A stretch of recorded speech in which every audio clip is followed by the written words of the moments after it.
Olá, seja muito bem-vindo. Mais uma vez é muito bom estar em sua companhia. E a partir de agora, você fica por dentro das notícias do Brasil e do mundo.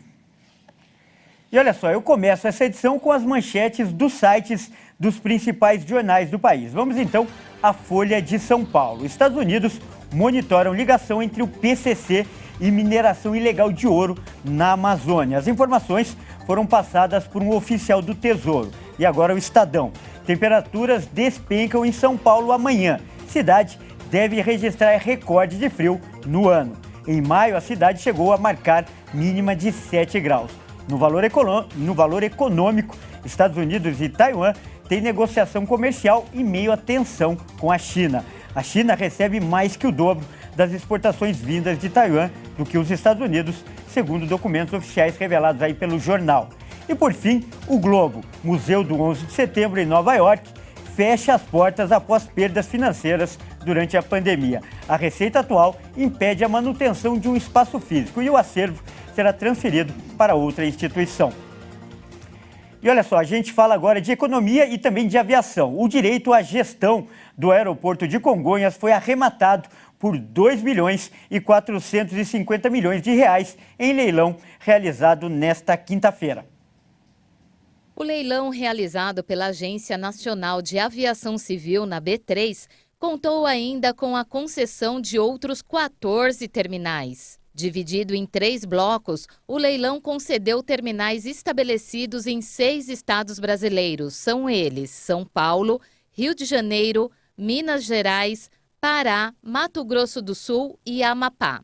A ENA Desarrollo foi a única proponente do bloco que continha o aeroporto de Congonhas. O ágio da proposta foi de 231%. A empresa passará também a administrar os aeroportos de Campo Grande, Corumbá e Ponta Porã, no Mato Grosso do Sul, em Santarém, Marabá, Parauebas e Altamira, no Pará, e em Uberlândia, Uberaba e Montes Claros, em Minas Gerais.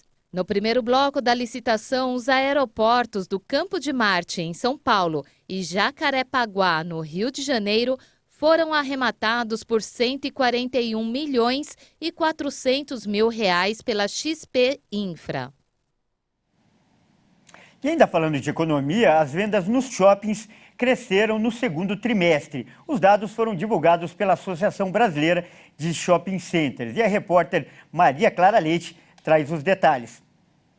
O setor de shopping centers registrou alta de pouco mais de 38% nas vendas no segundo trimestre de 2022. Isso na comparação com o mesmo período do ano passado. A pesquisa da Abrace, a Associação Brasileira de Shopping Centers, mostra que os brasileiros gastaram em média R$ 126 em produtos e serviços nos shoppings entre abril e junho deste ano, que é praticamente aí o mesmo valor que foi gasto no trimestre anterior. Agora, com relação ao fluxo de pessoas nos shoppings, neste segundo trimestre, houve aumento de quase 59% ante o mesmo intervalo de 2021.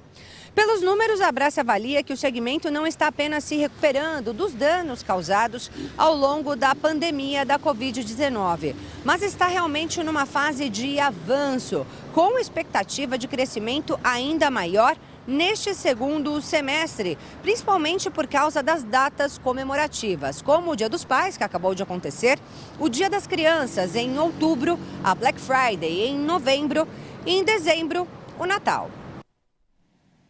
Olha, vamos falar de tecnologia agora. O sinal do 5G vai ser liberado em mais 4 capitais a partir de segunda-feira. Segundo a Anatel, com a decisão, agora serão 12 capitais do país a passar a contar com a nova tecnologia. A Anatel informou que a ativação do sinal 5G puro acontece na cidade do Rio de Janeiro, no Rio de Janeiro, em Florianópolis, Santa Catarina, em Palmas, no Tocantins e Vitória, no Espírito Santo. Com a decisão, vão ser 12 capitais do país a contar com a tecnologia, que oferece maior velocidade, estabilidade e menor tempo de resposta nos comandos. O 5G puro já está operando em Brasília, Belo Horizonte, João Pessoa, Porto Alegre, São Paulo, Curitiba, Goiânia e Salvador. Neste primeiro momento, o sinal do 5G chega às capitais do país restrito a alguns bairros com antena instalada. E com o tempo, esse número deve crescer. A Anatel já recebeu 723 pedidos de licenciamento de antenas 5G no Rio de Janeiro, 287% a mais do exigido. A expectativa da agência é que a cobertura do 5G em toda a área das capitais avance mais rápido do que o prazo previsto. A tecnologia precisa ser ativada nas 15 capitais restantes até 27 de novembro, mas a tendência é que a ativação aconteça antes, conforme as operadoras concluam os trabalhos de instalação de antenas e filtros. E a gente muda de assunto agora para falar de saúde e, aliás, uma notícia preocupante. Segundo o Ministério da Saúde, o Brasil passou a Alemanha em número de casos da varíola dos macacos. Agora são 3.359 diagnósticos confirmados e o país se tornou o terceiro do mundo com mais pessoas infectadas neste surto.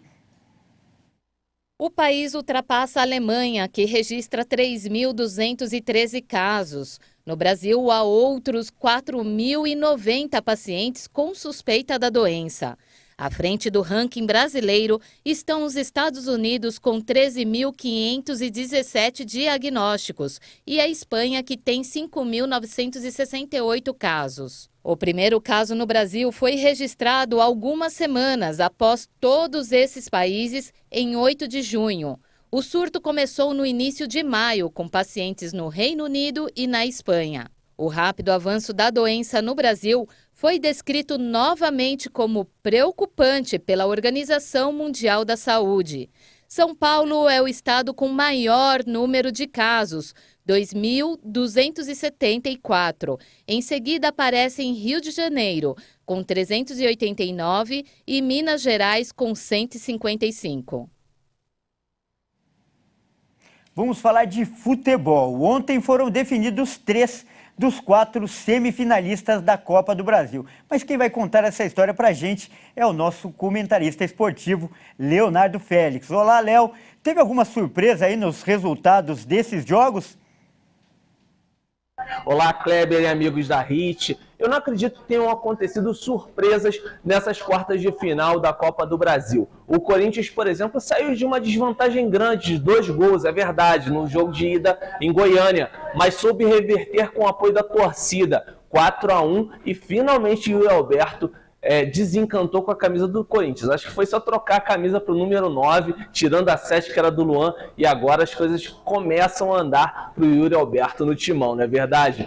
4-1 placar final, e agora o Corinthians enfrenta o Fluminense, que tomou um susto no início, é verdade, 2-0, o Fortaleza com a equipe alternativa, acabou marcando aí logo 2 gols, mas o Fluminense com o Cano, seu artilheiro, aquele que mais marcou gols no Brasil, ele conseguiu reverter esse resultado e no final 2-2, levando o tricolor das Laranjeiras para a semifinal contra o Timão. Tá aí um grande duelo nas semifinais. E outro duelo de gigantes está sendo desenhado também na outra semifinal. O Flamengo passou por 1-0 na Arena da Baixada, jogando fora de casa, superando a pressão inicial do Atlético Paranaense, mas um golaço, um gol de cinema mesmo, de se moldurar num quadro, um golaço de meia bicicleta do Pedro, que deve estar garantindo aí pontos com o Tite, visando a Copa do Mundo, não é verdade? 1-0 para o Flamengo e agora a possibilidade grande de enfrentar o São Paulo nas semifinais. Hoje a outra semifinal é entre América Mineiro